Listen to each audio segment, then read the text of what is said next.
Bienvenidos a este nuevo episodio de Factor Metros Cuadrados.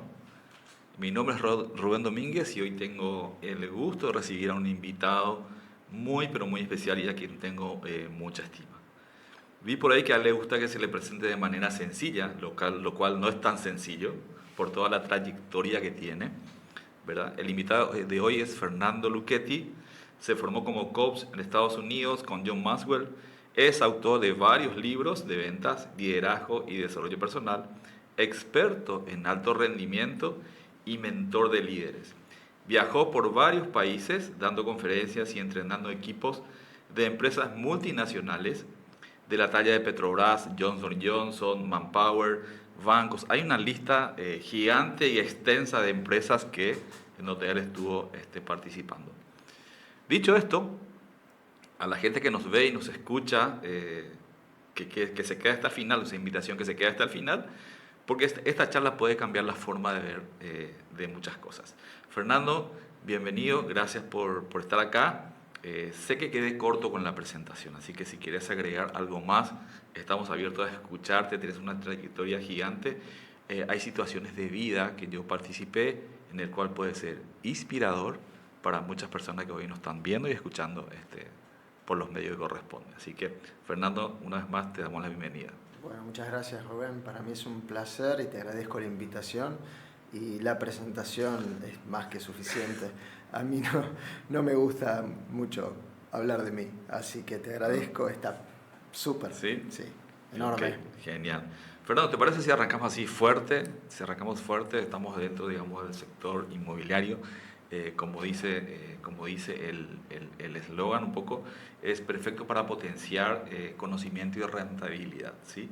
Entonces, ¿te parece si arrancamos fuerte ya con la... Dale con todo. Con todo exactamente, Sí, sí. dale con todo. ¿Por qué un propietario que quiere vender su inmueble rápido debería contar sí o sí con un asesor inmobiliario entrenado? Bueno, es una muy buena pregunta. Desde mi óptica, una persona que intenta vender la propiedad de manera individual tiene pocas chances o menos chances que si contrata a un asesor entrenado. La pregunta es, ¿qué va a hacer ese asesor por mí? Justamente todo lo que yo como vendedor de la propiedad quizá no sepa hacer. Buscar a los clientes, promocionar la propiedad, ubicarla en los portales que más se traccionan, conectar los círculos de influencia que tiene ese asesor, garantizarme un precio justo y sobre todo una venta acorde y rápida de mi propiedad, cosa que a mí de manera individual me va a ser bastante difícil, sobre todo porque en muchos casos puedo no conocer la papelería que tengo que llevar y sobre todo no voy a tener tanta llegada como mi asesor o como el asesor que yo elija para que le dé a trabajar la propiedad. Ya. Sé que hace un tiempo que estás viniendo a Paraguay, ¿verdad? Y sé que también estás entrenando a un equipo de venta o equipo de asesores inmobiliarios, tanto aquí y en la Argentina. ¿Cómo ves esa diferencia? ¿Cómo podemos decir qué nos falta o qué tenemos, digamos, como virtud dentro del mercado paraguayo? Bien, son dos mercados diferentes en términos de asesores, me refiero, ¿no? Yo lo que creo que en términos de conocimiento, Paraguay está muy bien, muy bien. Yo lo que le sugiero a aquella persona que está trabajando en el rubro es tratar de despertar más esa llegada con los clientes, de no esperar tanto que las cosas sucedan, ¿sí? Romper la timidez, eso es lo que más veo, ¿sí? Romper la timidez e ir a buscar la generación del negocio para las dos puntas, ¿no? Para el comprador y para el vendedor. Pero después están muy bien, muy sólidos, tienen buena empatía, buena comunicación. Lo que falta es soltarse. Soltarse. Soltarse más. El miedo no factura. El miedo no factura jamás. No. Asesor cobarde no vende propiedades de alto ticket. Y yo le agregaría ninguna. Ya, genial. Ahora, para que un propietario pueda contratar a un asesor inmobiliario, esta persona tiene que construir la confianza personal. ¿Cómo se construye esa confianza? Básicamente la confianza se construye siendo mi mejor versión y dominar una serie de temas. Demostrarle a la persona que me va a contratar, que me va a dar la exclusiva o la semi-exclusiva, que confíe en una persona que puede manejar integralmente todos los temas, que no es un mostrador de casas, es un vendedor de casas. Mostrador de casa, ese es un término que escuché ya en varias ocasiones, Sí. donde dice... Y eso construye la diferencia, ¿no?, entre un asesor experto y alguien que no lo es, o porque no está formado o porque recién empieza. Un asesor que se percibe o hace que su cliente note que es de confianza, domina un conjunto de temas. Desde la papelería, conoce los precios del mercado, conoce las situaciones de venta, las propiedades vendidas, maneja términos financieros. Es alguien integral, no solamente conocimiento alguien integral, y así genera la confianza sí, hacia el cliente. integral. Te cuento un caso, o sea, muchas personas ingresan a este mercado, a este rubro, pensando de que al otro que le va bien, a mí también me va a ir bien, pero quizás el otro tiene una trayectoria, tiene una confianza ganada con el cliente, y pensamos que el éxito es del día de la mañana a la noche, y eso puede durar años, ¿no es cierto? Ese proceso de formación. Sí, sí, es así, tal cual. Los resultados no son inmediatos en algunos casos, y hay que construirlos. Y a esos asesores que les van bien, que generalmente son... Yo tengo un indicador que es de cada 10 asesores de una oficina, entre 2 y 3 son los exitosos. El resto es como que no aplica los métodos, no se desarrolla, y eso lleva tiempo, pero tengo que tener ganas. Con tiempo lo logro, pero me tengo que dar la chance de que me perciban como un experto. Claro, claro. Y ese ratio, ese porcentaje que está mencionando, ¿se da tanto aquí o en otros países donde estuviste también entrenando, digamos, equipos de asesores? Diría que lo veo en todos los países más ¿Sí? o menos de la misma manera. Entre 1 y 4 son los que hacen la facturación de la oficina. Los otros, el resto acompaña, pero no logra despegar. Y la pregunta acá es, ¿por qué? Ese mismo asesor que está en mi oficina, mi compañero de trabajo, logra ser top producer o top seller y yo no. Justamente porque esa persona hace lo que tiene que hacer, se entrena constantemente, prospecta gran parte de su tiempo, hace todas las tareas, a pesar de que a veces no le salen, pero las hace. Continúa, es constante. Constante, método y constancia. Ya. En base a tu trayectoria como entrenador, ¿cuáles son los errores emocionales que ves en asesores como un inversionista y cómo evitar esos errores? En los asesores... Mira que te estoy planteando uno es el cliente y otro es el inversor, ¿no es cierto? O uno es el asesor y el otro es el inversor. Bien, voy por el primero, voy por el asesor. Yo creo que en la cabeza del asesor impacta muchísimo la frustración cuando no se comprende que este es un negocio de construcción y de mediano a largo plazo, que no es inmediato. No estoy cerrando, no puedo cerrar un alquiler, no puedo cerrar una venta, me vengo abajo indefectiblemente. Sí, eso sucede y nos sucede a todos. Lo que pasa que en este mercado, y como en todo lo que está relacionado con lo comercial, el que nos digan que no es parte del negocio. Y tengo que tener la cabeza lo suficientemente fuerte para aguantar esos cachetazos que nos pone el mercado. Es indefectible. No debería venirme abajo, a pesar de que es difícil. Una cosa es decirlo y otra cosa es vivirlo. Vivir y aguantar ese Aguantar, proceso. cuando no tenés para llenar la heladera, decís, ay, qué buenas que están las palabras de Fernando, sí, pero no tengo para llenar la heladera, y eso es muy difícil. Pero aún así yo le digo a esas personas, no se frustren, método y perseverancia. Método y perseverancia. En algún momento, si vos lo haces bien y lo deseas con la panza y la cabeza, la vida no tiene más remedio que entregártelo. Genial. Yo creo que está dando destellos de luz en toda esta teoría, ¿sí?, y concepto que estás compartiendo con nosotros. Ahora, también un tema que muchos ingresamos, me incluyo, muchos ingresamos por un factor que nos venden, que es la abundancia, ¿sí? Y creo que conocemos una persona en común que dice, ningún rubro es tan bueno como este, ¿sí? Tal cual. En donde si haces el método, si recorres, si tenés el proceso adecuado y lo implementas, sí o sí llegas, digamos, al objetivo, y sí te puede generar buenos ingresos, y ahí se apunta un poco a la abundancia, ¿sí? Ahora, ¿cómo se puede, ¿Por qué es clave trabajar la mentalidad de abundancia, en tu opinión? Bien, es súper importante eso que mencionas porque si bien es un negocio que tiene sus aristas y cuesta mucho desarrollar y lograr la estabilidad financiera, yo creo que un asesor debería pensar, o alguien que ingresa en este negocio debería pensar en no conformarse, en ser inquieto, en querer crecer, en pensar esto como no como un asesor, sino como un empresario inmobiliario. No soy un asesor, eso es lo que yo sugiero, ¿no? Puedo tener mi margen de error, pero creo que la mentalidad de querer crecer, de ir por más, de pensar el negocio, me diferencia mucho de un emprendedor quizá que está transitando este mercado. Mentalidad de empresario, y el empresario piensa en ganar, en invertir, y un asesor debe pensar en ganar, pero también en invertir para generar esas ganancias. Y sabiendo de que el resultado no es inmediato. El resultado no es inmediato. Ujú. El resultado no es inmediato, salvo que, bueno, en algún caso la suerte también juega de nuestro lado a veces, pero por lo general, y esto surge de datos que yo converso con los asesores y aprendo cuando pregunto, es 6 meses. Tenés que tener 6 meses para aguantar eh, y sostenerte vos mismo. Después las cosas empiezan a generarse, pero en esos 6 meses yo le llamo modo app. ¿Modo? Modo app. Modo app es vivo pensando en ventas. No, no, el teléfono es un aparato raro, el televisor es una caja boba, el café es agua sucia y a mí solo me interesa conocer gente y mover el negocio. Y me levanto y me acuesto pensando en el negocio. Eso es modo app. Eso es moda. Sí. A veces no está bueno, pero porque uno es como que está enchufado a la corriente.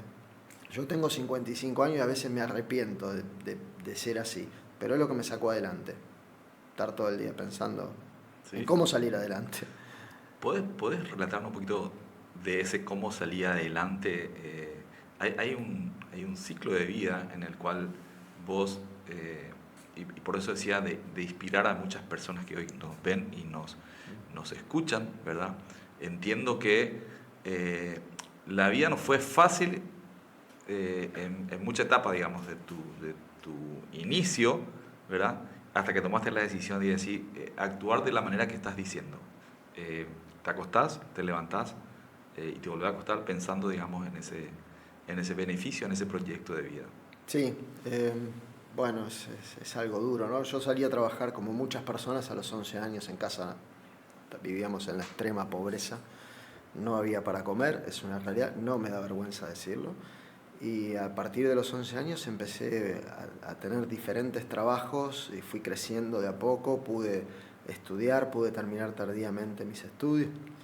Después ingresé, yo quería ser agente de bolsa, había visto Agente de bolsa. sí, quería ser operador del mercado bursátil y lo logré y en un momento quise llegar a Wall Street.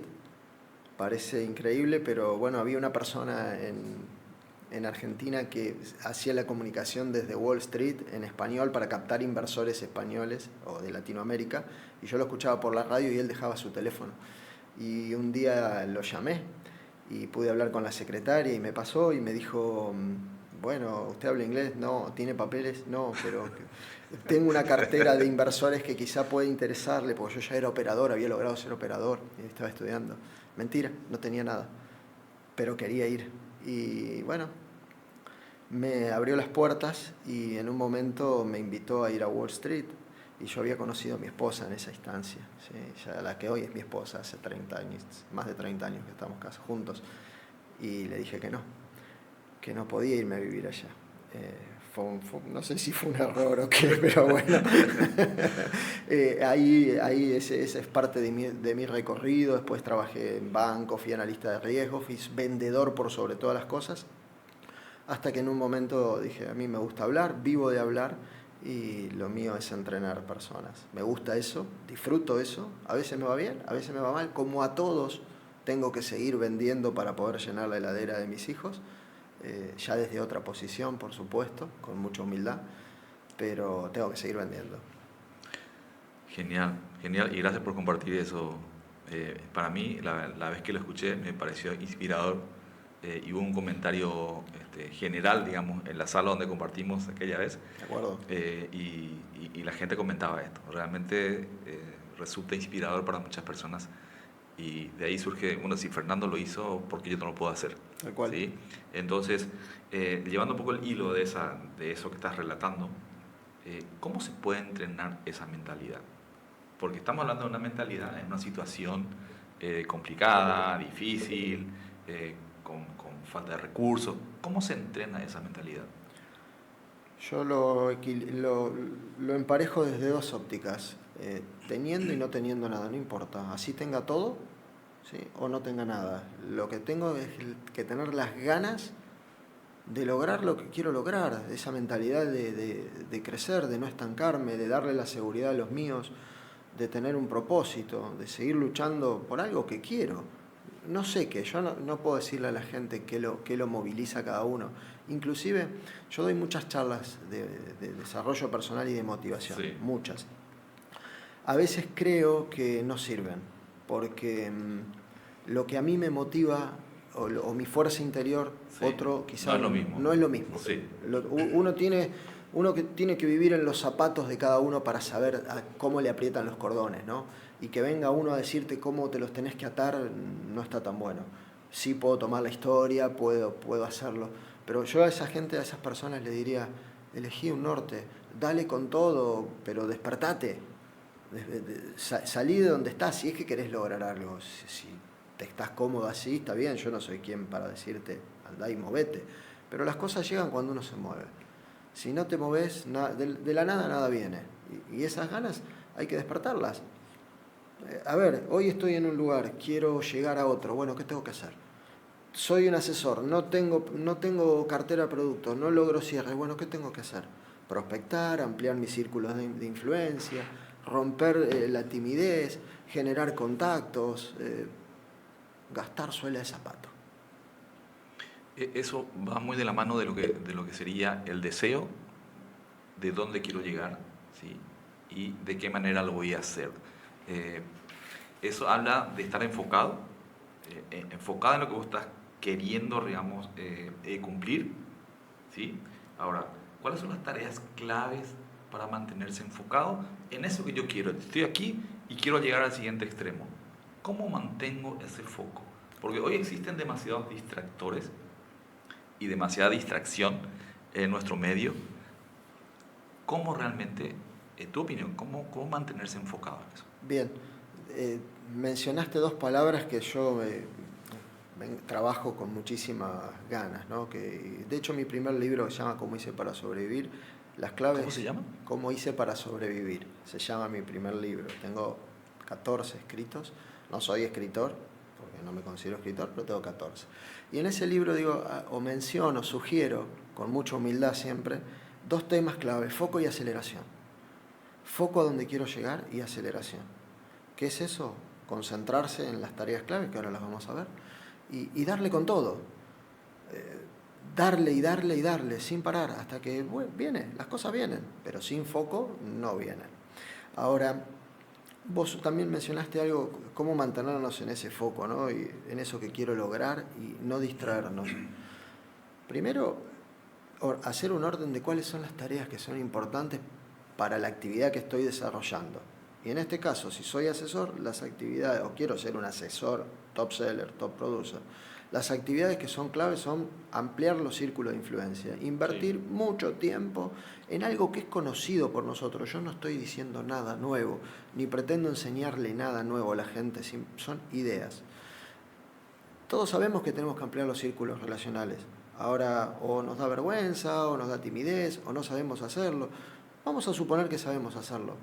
Es invertir tiempo ahí, en ampliar esos círculos relacionales, en buscar propiedades para captar, hacer lo que a nadie le gusta, salir a buscar propiedades tipo farming, buscar un barrio, barrer, relevarlo, buscar en redes sociales, publicar, todas las tareas que son inherentes a un asesor, en este caso, Sí. hacerlas y nada me distrae. Las conversaciones con los compañeros son importantes, pero tienen un límite. No puedo pasarme toda la mañana en la oficina charlando de del Sí, fin de Semana cosas, Santa. sí, sí. El teléfono es un distractor. Las redes sociales son ladrones del tiempo.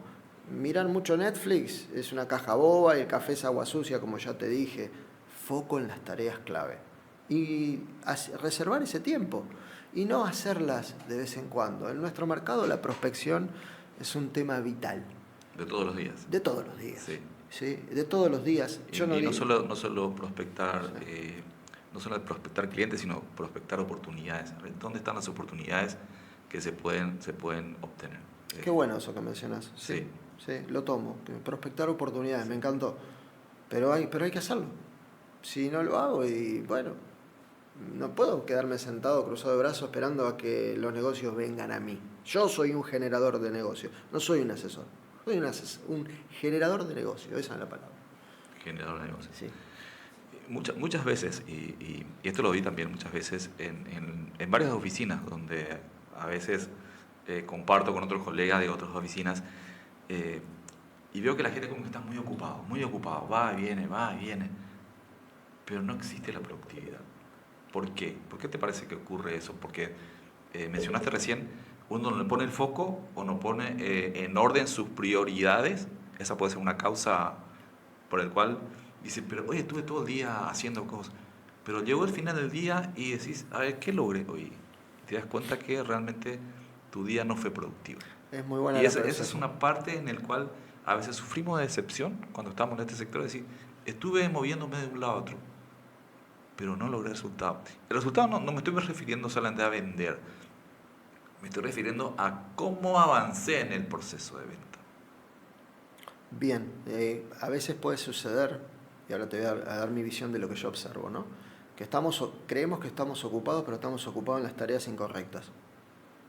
Entonces eso no aporta productividad, y una de las causas centrales de esto es que no trabajo con indicadores y no defino cuáles son las actividades clave de nuestro negocio. Observo en muchas oficinas que están muy ocupados todo el día en las redes sociales, sentados en la oficina. No está el negocio ahí, no está el negocio en el teléfono, es parte de eso. Entonces, lo pongo como ejemplo, ¿no? Uno cree que está ocupado, no obtiene resultados, pero está ocupado en la tarea incorrecta. O sea, hay un término que a mí me gusta usar, esto ni siquiera recuerdo dónde lo escuché o dónde lo leí, y dice, y da como sugerencia, hacerlo correctamente. ¿Sí? Está buenísimo, es así. Porque puedo hacerlo correcto, pero no es correctamente correcto. Y ahí estoy ¿Sí? quemando el mercado. Es decir, salgo a prospectar o estoy tratando de captar propiedades, pero no puedo llegarle al cliente, no genero confianza, no construyo una relación, y ya ese cliente va a dudar de mi capacidad y ya es un cliente potencial menos, y eso va a llevar a que queme el mercado. Es decir, hacer lo que tengo que hacer, me cueste lo que me tenga que costar, pero de manera eficiente. Si tengo que ser el mejor en lo que haga. Y si noto que tengo alguna debilidad, todos tenemos que seguir aprendiendo. Yo llevo 35 años en esto y sigo aprendiendo. Además estoy conversando con vos y aprendo. Digo, no detenerse en eso, ser la mejor versión. Tengo que ser lo mejor. Porque hay un tema. Hay muchos asesores. Hay muchas oficinas. Entonces, todos tienen oficina, todos tienen computadoras, todos tienen teléfono, Sí. y hasta tienen las mismas propiedades para vender, los mismos desarrollos. ¿Dónde está la diferencia? En el asesor. Esa es la única diferencia. Es el que marca la diferencia. Sí, el asesor. Sin dudas. Genial. Bueno, creo que abordamos un buen espacio de lo que es el asesor inmobiliario, de la actividad del asesor inmobiliario. Que esto, lógicamente, en los minutos que tenemos acá disponibles es muy difícil abordar, digamos, y que sea un tema así transversal, porque es un tema transversal, no solamente de gestión, pasa mucho por desarrollo personal, pasa mucho por capacitación, pasa mucho por entrenamiento, pasa por estar enfocado en la nueva actividad, ¿sí? Ahora, hablemos un poquito, y sé que tenés conocimiento de esto, del inversor, ¿sí? Sí, Del dale. deseo que suelen esconder el inversor, el miedo a invertir. ¿Por qué crees que muchas veces... Me refiero a inversores que están haciendo sus primeras armas en este rubro. Y yo mencioné un punto que esconden miedo. ¿Miedo a qué? ¿Miedo puede ser a perder el dinero? Sí, A ver, el inversor avesado, el que ya la hizo, ese ya sabe, a ese no le tengo que explicar nada, ese lo entiende, es probable que sepa hasta más que yo. El tema es el inversor nuevo que no sabe qué hacer, tiene un capital ahí y tiene que distribuirlo para optimizarlo y tener la mejor tasa de retorno. Y ahí es ahí es donde aparece el asesor, no solamente Ok, sí. diciéndole qué es lo que puede hacer, sino con un abanico de posibilidades y maneja un lenguaje para construir confianza. El inversor que está recién iniciando puede sentir miedo a que no le entreguen el proyecto, si es un proyecto de pozo, no conoce el mercado, no conoce cómo va a rentabilizar su inversión, no conoce la calidad del producto porque él le está comprando sobre un plano o un dibujo que está viendo, no lo está tocando, salvo que el producto esté terminado y lo esté viendo. Es muy difícil representar eso a alguien que no conoce. Entonces, por eso yo sugiero que el asesor, y acá lo mezclo un poquito, Sí. asesor inversor, conozca muy bien y pueda asesorar de Tener la la mejor capacidad manera, la capacidad, sí, ¿sí? De decirle, bueno, tu tasa de retorno va a ser así, así, va a ser mejor que lo coloques en un CDA que no vas a ganar nada. Eso es lo que construye confianza. Pero el inversor puede tener miedo a no recibir el producto, a que se les tiren los plazos, a que no se le cumpla la promesa, a la calidad, que la calidad no sea la calidad prometida, a que existan mayores costos producto de un error en la presupuestación de la obra. sí, sí. Surgen esas cosas. Y te voy a dar un caso que acaba de pasar en mi país, en Argentina, que hace que todas las personas que tengan que invertir en real estate duden. Se sobrevenden los boletos, se sobrevende el edificio. Un edificio fue vendido de 50 departamentos, si mal no recuerdo, fue vendido como 7 u 8 veces a distintos inversores. Está en tapa en todos los diarios. Eso, ¿Es reciente eso? sí, sí, es súper reciente. Hay toda una gran estafa se sobrevende, porque como no hay escritura, hay un simple boleto, se sobrevende. Y aparecen, 2 por 3 aparecen en Argentina personas de este tipo que estafan.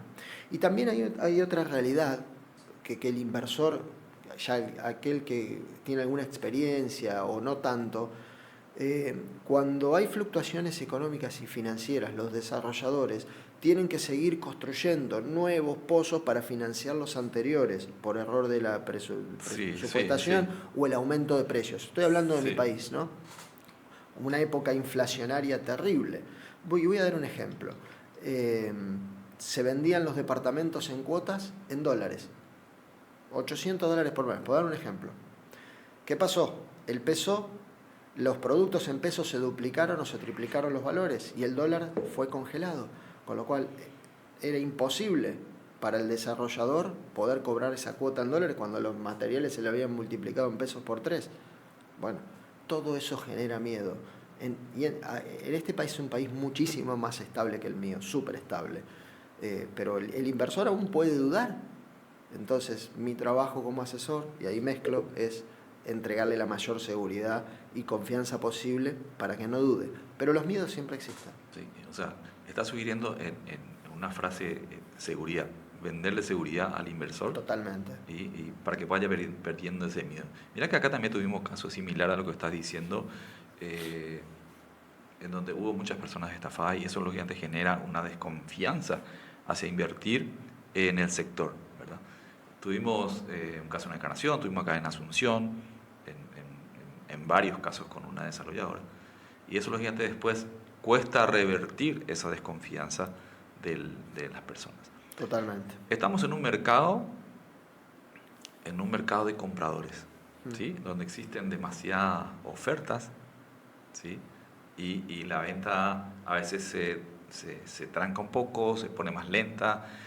Entonces, ¿cómo poder rebatir, más allá de lo que vinimos hablando, que el asesor tiene que ser profesional, tiene que entrenarse, se tiene que capacitar, tiene que tener tolerancia, digamos, a la frustración? ¿Cómo podemos revertir eso, en tu opinión? ¿Cómo logramos, en un mercado de compradores, destacar la propiedad que estamos captando? Los mercados tienen ciclos. ¿sí? O para arriba o para abajo, o se vende o no se vende, ¿sí? Lo importante es prepararse para cuando estamos abajo y que no se agarre el cambio de pendiente en la curva y se empiece a comprar y yo llegué tarde. Creo que los ciclos, contra el ciclo, perdón, contra el ciclo de mercado no puedo hacer nada porque no depende de mí. Solamente puedo pensar en modificar las cosas que dependen de mí y de lo que yo puedo hacer, de lo que puedo controlar. Y yo creo que hay que llegar antes a la mesa del cliente correcto. Esa es la definición para tratar de dar vuelta en un mercado que no se moviliza. Negocios hay, siempre hay negocios. El tema es que hay que encontrar a la persona correcta. Pero quizás sea un exceso de positivismo, pero siempre hay negocios. Si no, no se estarían haciendo las cosas que se Claro, están porque estás haciendo. viendo constantemente que hay resultados y ¿cómo llegó a ese cliente? ¿Cómo llegó a esa...? Llegó antes que otro. Exactamente. Llegó antes que otro, por eso digo, siempre, vendas lo que vendas. Si vendés televisores y salís a la calle, tenés que llegar antes, porque el negocio está, pero hay que llegar antes y preparado a la mesa de tu cliente. Yo diría eso, llega antes. No duermas porque hay un montón que están atrás del negocio. Sí.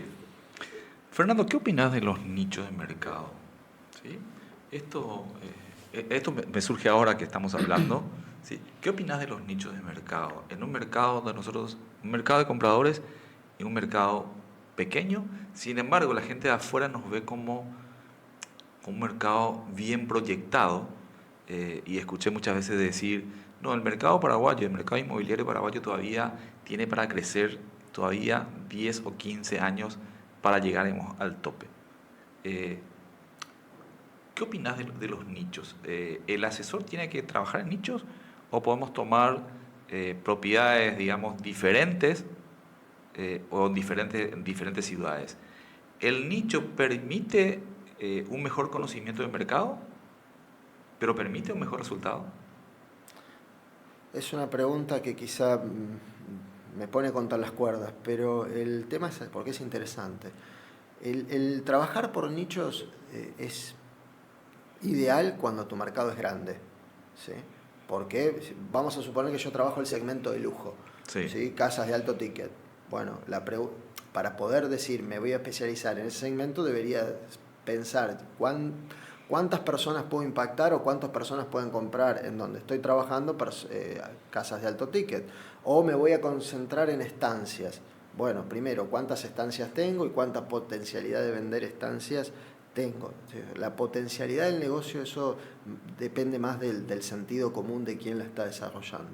Yo diría, si el mercado es chico, trabajar por nicho me va a limitar la productividad. Sí. Sí, totalmente, no voy a ser productivo. Yo estoy focalizado en casas de $1,5 millones. Bueno, la pregunta que te hago es, perfecto, me encanta, ¿cuántas podés vender? Y una cada 2 años con suerte. Bueno, te estás limitando, entonces no trabajes por nicho. Si el mercado es chico, trata de especializarte y dominar los segmentos que más se están movilizando y no descartes los otros. Pero esa es mi visión, no tiene por qué ser la única.